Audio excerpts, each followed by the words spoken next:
এমন বেহাল দশা রাজবাড়ী পৌরসভার জনগুরুত্বপূর্ণ হাসপাতাল সড়কটির। প্রতিদিন এই সড়ক দিয়ে হাজার হাজার লোক যাতায়াত করে। এই সড়কটি দীর্ঘদিন ধরে সংস্কার না হওয়াতে বেহাল অবস্থায়। সামান্য বৃষ্টি হলেই পৌরসভার এই জনগুরুত্বপূর্ণ সড়কটি পানিতে তলিয়ে যায়। এতে মাঝে মধ্যেই ঘটছে নানা দুর্ঘটনা। সড়কের মধ্যে উল্টে যাচ্ছে রিকশা, ভ্যান সহ ইজি বাইক। আহত হচ্ছে পথচারী সহ বিভিন্ন যানবাহনের যাত্রীরা।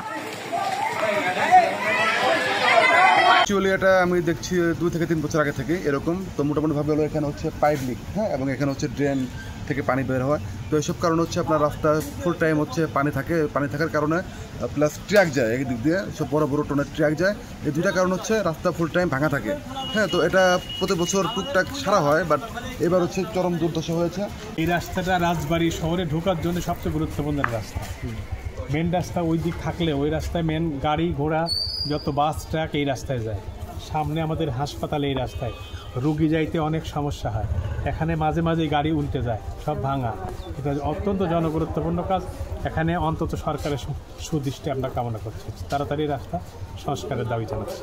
হাসপাতালের রাস্তা কারণ কি এটা হলো সবসময় যাওয়া আসা লাগে। কি কারণে একটা রুগী নিয়ে গেলি যে অবস্থা, রুগী নিয়ে গেলে হাসপাতালে যাওয়াই যায় না, ওই মৃত্যু বড় পোলা ঘুরে যাওয়া লাগে। এটা আমাদের দাবি এটা সরাসরি এই রাস্তাটা করার। তাই বাধ্য হয়ে বাঁশ, কাঠ ও গাছের ডালপালা দিয়ে সড়ক বন্ধ করে দিয়েছেন এলাকাবাসী। এছাড়াও লাল কাপড় দিয়ে বিপজ্জনক নিশানা দিয়েছে। জনগুরুত্বপূর্ণ এই সড়কে 3টি মসজিদ, সরকারি টেকনিক্যাল স্কুল, রাজবাড়ী সদর হাসপাতাল, সরকারি nursing institute, civil surgeon office, জেলা মৎস্য অফিস, অসংখ্য বেসরকারি ও প্রাইভেট ক্লিনিক ও ডায়াগনস্টিক সেন্টার, বিএডিসি সেচ অফিস, সারের গোডাউন, বিদ্যুৎ অফিস, জেলা আনসার ভিডিপির কার্যালয় সহ অসংখ্য প্রতিষ্ঠান রয়েছে। রাজবাড়ীর সজ্জনকান্দা এলাকায় পাবলিক হেলথ মোড় থেকে হাসপাতাল রোড হয়ে 2 নম্বর রেলগেট পর্যন্ত সড়কটি 1675 মিটার। এই সড়কের বিভিন্ন স্থানে তৈরি হয়েছে গর্ত।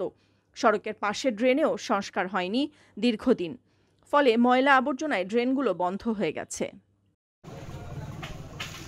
রাজবাড়ীর প্রধান সড়ক দিয়ে ভারী যানবাহন বা মাল বোঝাই ট্রাক চলাচল করতে না দেওয়ায় এই হাসপাতাল রোড দিয়ে ট্রাকগুলো চলাচল করে থাকে। এই সড়কে ভারী যানবাহন চলাচল করায় কয়েক বছর ধরে সড়কটি বিভিন্ন জায়গায় খানাখন্দ হয়ে বেহাল অবস্থায় রয়েছে। এছাড়াও রাজবাড়ী রেলগেট থেকে নূরপুর পর্যন্ত সড়কের বেহাল দশা। এই সড়ক দিয়ে প্রতিদিন কয়েক হাজার মানুষ অটোরিকশা, রিকশা, ভ্যান সহ বিভিন্ন যানবাহনে চলাচল করে থাকে। এছাড়া ড্রাইস ফ্যাক্টরি রোড, গোদার বাজার রোড, টেকনিক্যাল থেকে শ্রীপুর বাজার রোড, দক্ষিণ ভবানীপুর রোড, ধুঞ্চি রোড সহ পৌরসভার 9টি ওয়ার্ডের প্রত্যেকটি সড়কেরই বেহাল দশা। বৃষ্টির কারণে পৌর এলাকার কয়েকটি রাস্তা ক্ষতিগ্রস্ত হয়েছে দাবি কর্তৃপক্ষের। আর ইউটিডিপি প্রকল্প থেকে একটি প্রকল্প হাতে নেওয়া হয়েছে। প্রকল্পের অনুমোদন হলেই এই মাসের মধ্যেই টেন্ডার আহ্বান করা হবে বলে জানায় কর্তৃপক্ষ। এই হাসপাতাল রোড, এতিমখানা রোড এবং পান্না চত্বর থেকে তালতলা রোড, এই 3টা রোডের সমন্বয়ে আমরা ইউটিডিপি প্রকল্প থেকে একটি প্রকল্প হাতে নিয়েছি। এটা আমাদের এই সপ্তাহের মধ্যেই অনুমোদন হয়ে যাবে। এই মাসের মধ্যে আমরা টেন্ডার করতে পারবো ইনশাআল্লাহ। স্থানীয় বাসিন্দারা বলেন, রাস্তার পাশের পানির লাইন লিকেজ ও ড্রেন থেকে পানি বের হবার কারণে রাস্তাটি সব সময় পানিতে নিমজ্জিত থাকে। প্রতি বছর টুকটাক সংস্কার করা হলেও এবার কিছুই করা হয়নি। দ্রুতই এই রাস্তাটির সংস্কার দাবি জানায় স্থানীয়রা। নিউজ ডেস্ক, সারা বাংলা। মেন রাস্তা ওই দিক থাকলে ওই রাস্তায় মেন গাড়ি ঘোড়া